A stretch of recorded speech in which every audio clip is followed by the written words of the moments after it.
Hey everybody, Court Jones here. In the last video, I began my master study of Jacques-Louis David's famous portrait of Napoleon crossing the Alps as a caricature.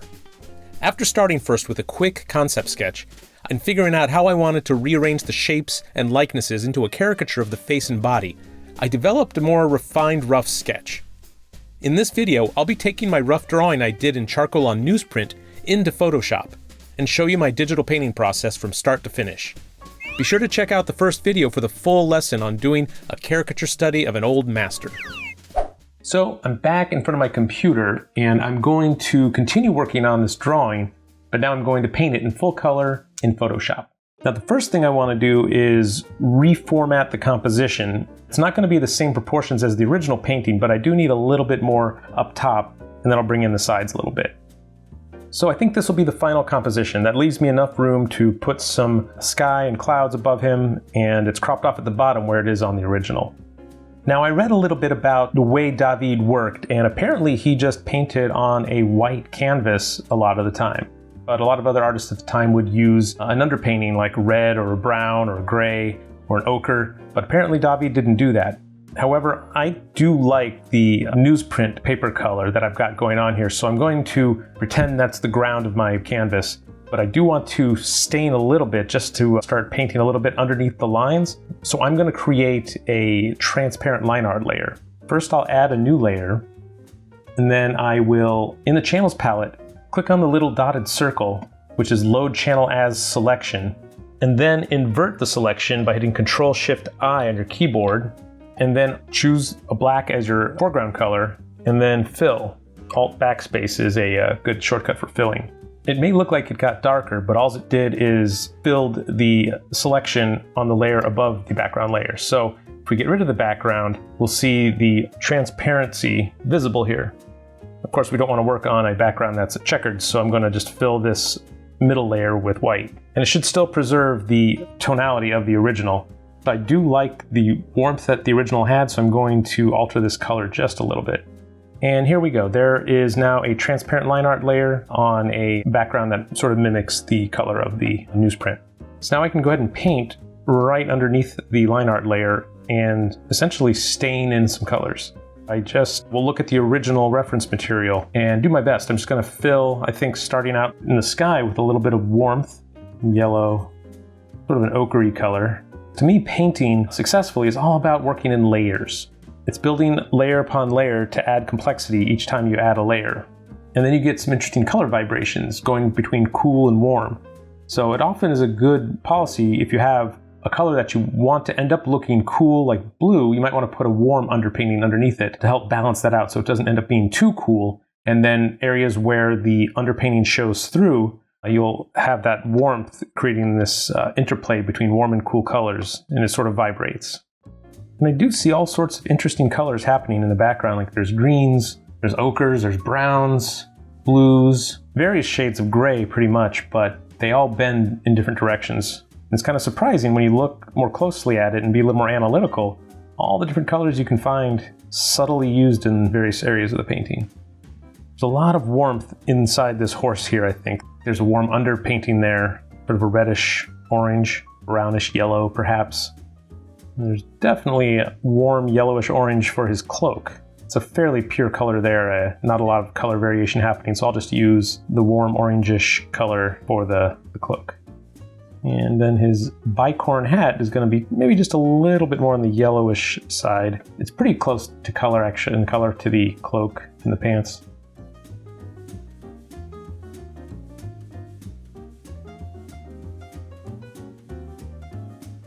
Okay, so that's basically it for the underpainting. It didn't take me too long, and I'm ready to proceed with the opaque painting on top of the line art. And I can actually go ahead and merge these three color layers. There's no need to keep them separate anymore. I don't like working in multiple layers. It gets too complicated, and with my painting style, it's just really not necessary because I'm more of an alla prima painter where I just like to cover things up as fast as possible and work things out with the paint. Now as I move down the face into the beard, the colors are going to get a bit cooler because he has this beard growth, so a lot more blues, maybe greens in the lower part of the face. Cool colors like the blues and the greens can actually also go underneath the eyes as well, but maybe not quite so chromatic. They need to be dulled down just a little bit. Of course, this whole area, if I want to use the horse portrait as my guide for the lighting, which I do, this entire eye sockets should be in shadow. But I do like to layer the colors regardless, because I believe layering them all will help add to the complexity of the look of the painting and make it look just that much more subtle and interesting when it's finished. All of these darks, the darkest darks in the shadows, are generally going to skew very red and warm. And that's true for just about any time you do a human portrait, because there's blood flowing underneath the surface, especially around the eyes, the nose. The areas that are going to be the darkest darks generally have the richest, darkest reds. If you draw them just black, which is an easy mistake to make, the starkness that comes with just a pure neutral black is very hard to look at. It just doesn't look right when the painting is done, because it doesn't feel like the person's alive. You really want to try to inject color, especially warmth, into your darkest darks when you're doing any kind of portrait or human painting. So as you can see, I've been using brushes with a bit of texture to them. And because I layered my colors, darker colors, lighter colors, colors with different temperatures, on top of each other, there's a lot of interplay of what's going on, and it feels more complex, more painterly, more analog. It doesn't quite feel like a digital painting. But I don't use the same brushes over and over too much, otherwise the texture can become a bit monotonous. So I'll go back and forth a lot between different types of grainy and linen texture brushes that I have. Whenever you want to paint with a feeling that is more traditional looking, like it's on canvas, when you're working digitally, remember that you need to keep in imperfections and build those imperfections actually into your brushes, into your process, into your brush strokes. Make the process of painting a part of the final product. In the real world, materials interact with one another. Paint blends in with other paints. It blends with the layers of paint that's underneath. But I will say it's not all about the brush, of course, too. You don't need fancy brushes to do good paintings, but having brushes that have certain qualities that lend themselves towards a more traditional hand-painted look will definitely help you. Good art programs should have a selection of brushes already in them that look fairly traditional. Before I go any further, I think I'm going to go ahead and block in the sky or paint in the sky, but I will use a little Photoshop cheat, and I think I will select the background colors of the sky. Most of the colors are similar enough that I should be able to get most of the background selected here. That's going to have to do.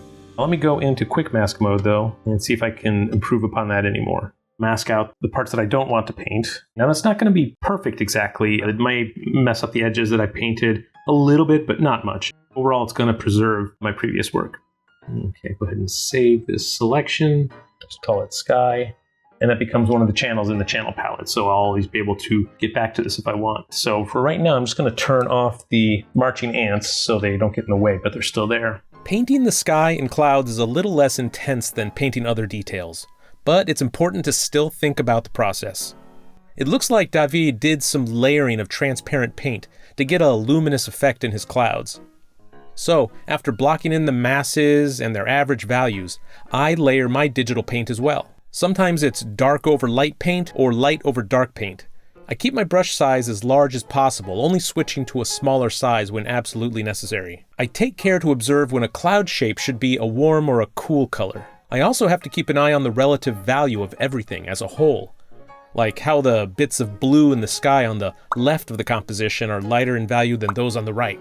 When trying to manage edge work, it helps a lot to squint down at the original painting to blur its appearance. The really hard edges will stay intact, but the softer edges get softer or even disappear.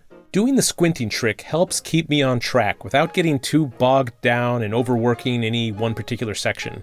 But don't squint down when looking at your own painting though. Stand back from it every now and then to judge it from a distance, but keep your eyes open when evaluating your own progress. By the way, I ended up using just one brush for the whole sky, a streaky brush with a natural canvas texture applied to it. It's a pretty versatile brush I made myself that can help get the look of real paint on canvas. Caricaturing and painting a subject like this can seem pretty intimidating at first, but if you break up the job into smaller steps, it becomes more manageable. And that's what my premium caricature course is all about. Check it out on proko.com/caricature. In the first part of the course, I explain the core concepts of caricature, and then I show step by step how to take your rough sketches to fully developed renderings and paintings, with lots of narrated demos and lessons that go deep. In the second part of the course, we'll talk about different advanced exercises you can do to create stronger exaggerations overcome mental roadblocks, and also dive into some more digital painting. Learn more at proko.com/caricature. Okay, I'm feeling pretty happy about that. The sky looks pretty good. Didn't take me too long, and I really just love painting stuff like that because it's so freeform and you can be experimental. Okay, now let's go back and move into the cloak, I think. Drawing and painting drapery like this can be pretty intimidating, and as long as you stay on track with the original design and don't veer off too much from that, as long as you did a good job laying it in with the pencil, you should be okay. Just basically paint by numbers here. Just fill in the space using the reference source as your guide.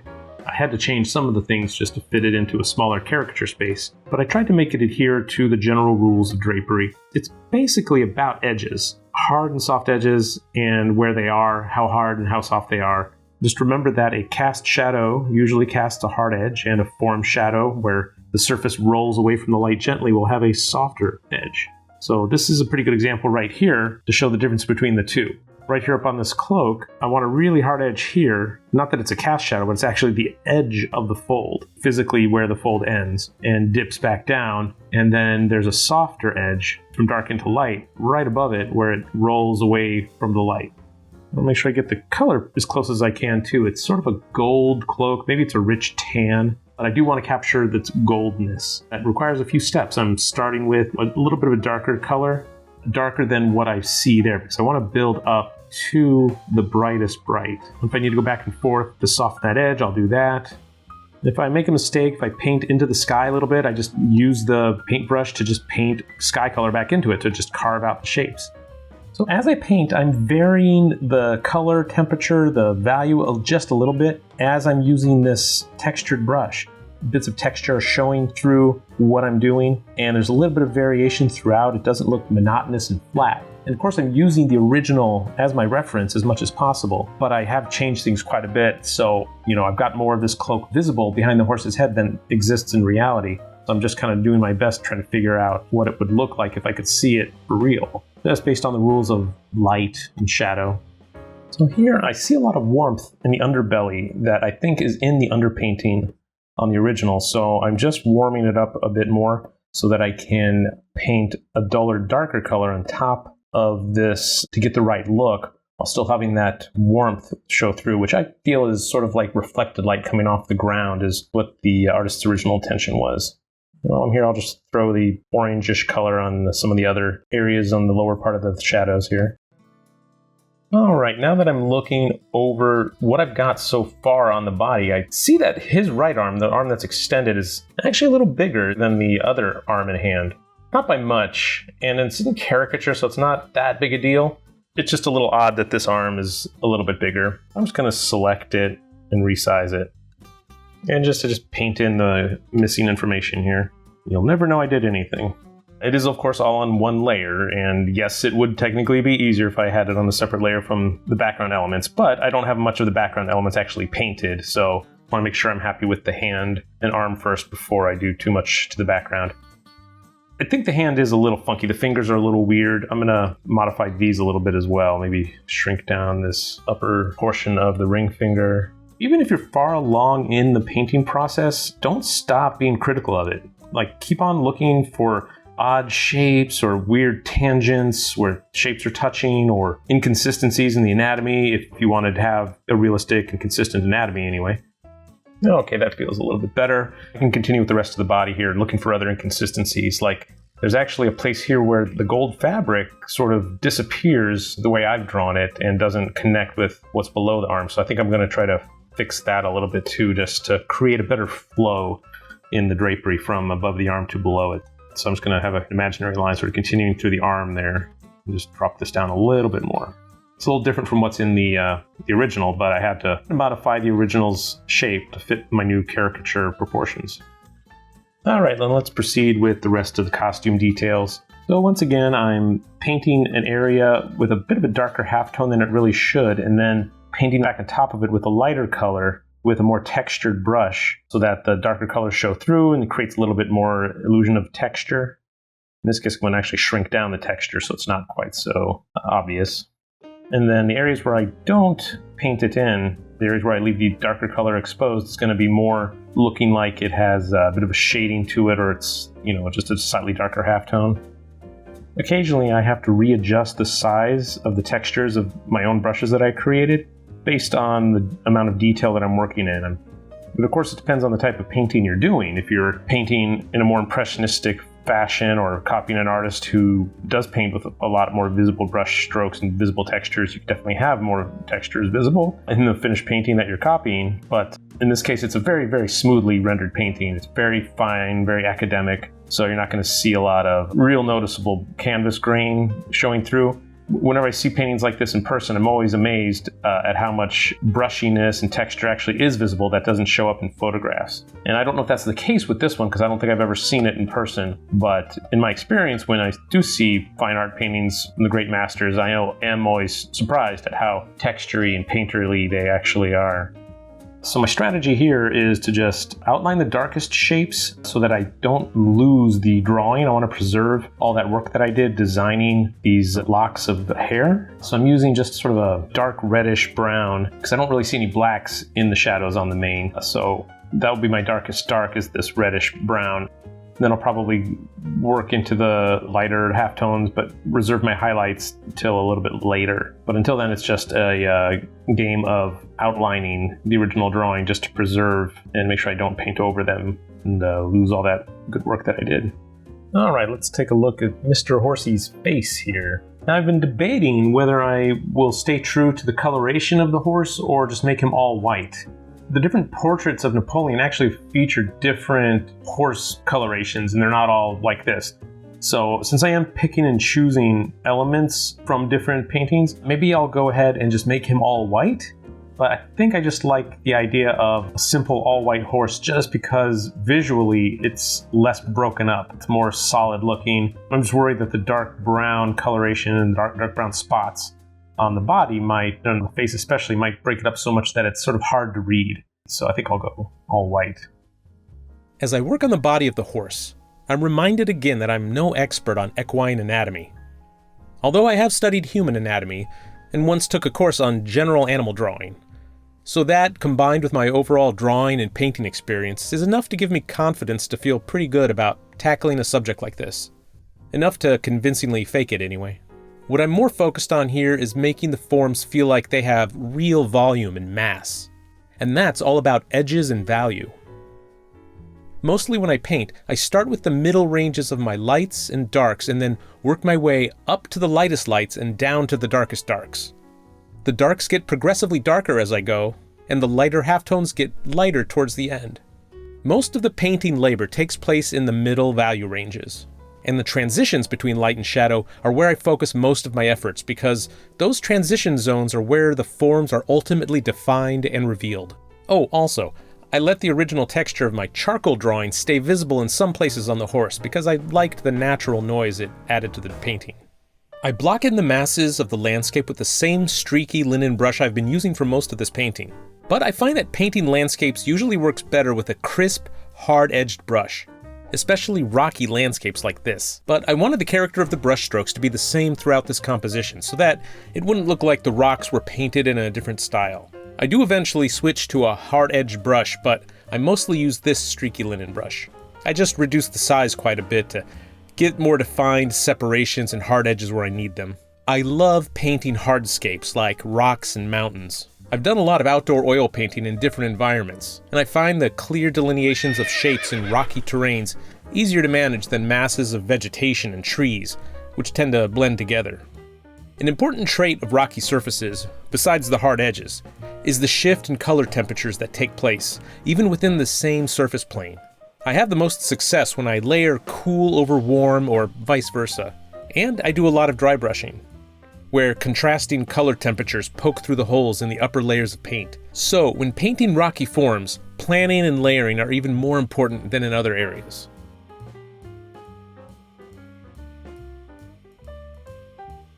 Last night, I basically told myself I was finished with it. I liked everything that I'd accomplished and it looked done, but I always like to sleep on it if I have the time. So here I am the next day looking over everything. I'm comparing the painting I did up against the original, at least the one I used most of the time, the picture of him on the white horse. And I'm looking for differences and then also looking more closely at details that I might have overlooked. So I'll point it out as I go what I'm doing, but first let's go in and tackle the bigger things first. So I'm going to darken the background. And with that, I think what I'll try first is actually the burn and dodge tool. And I'm going to go ahead and reactivate my selection that I made of the background so I don't accidentally burn any darker on the horse. I'm going to turn off the marching ants just to make them invisible so they don't get too distracting. Dodge tool here, dodge and burn, and just lightly brush over the area. Right now I have exposure set to 50%. That's okay, but I think I'm going to go with a little bit less exposure so that the changes are a little bit more subtle. And the range is set to midtones because that's the range that pixels are in that I want to affect.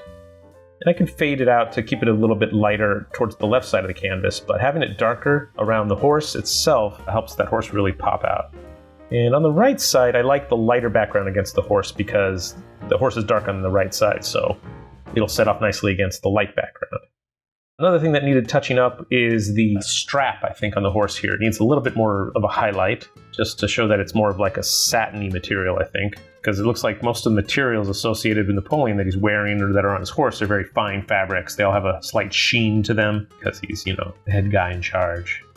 Yeah, it looks like the knee here had maybe the remnant of the original charcoal sketch poking through there. It's just a minor detail, but that's why we inspect these things closely because, people who buy the artwork or the viewers might also look at it closely and find these things. And, you want it to reflect your best and you want to show people that you cared enough to examine all the details before sending it off to the world. Okay, one of the last fixes I want to do is tighten up the face a little bit. When I initially painted it, I was digging the canvas grain, but it's the most prominent thing in the picture, and I think I want it to be just a little more smooth. I don't want to eliminate the canvas grain and texture entirely, but I think there's some places where I think I could tighten it up, maybe make the edges a little harder. I'm just worried that the overall look is a little bit monotonous and repetitive on the face as far as the texture goes. So I think just changing that in a few places and getting rid of a little bit of that canvas grain will give me the look I'm imagining. Alright, now let's get the text on the rock. And I am going to use a hybrid sort of technique of getting the text here. I'm going to import a font or add a font, but I don't want it to look like a font, so I'm going to do some touch-up painting on it. Okay, I think that's just about it. The last thing I want to do is add my own signature in the same place where Jacques-Louis David added his, which is in the reins of the horse, or in the strap on the chest here. I thought I was done, and I had my name here on the horse's strap, but I think it's kind of small, so I'm going to go ahead and put my name in one of the stones, like the Bonaparte, just so it's a little more visible. I think I'll put it down in the lower right, so it's not too obtrusive. Okay, and with that, I think I'm done.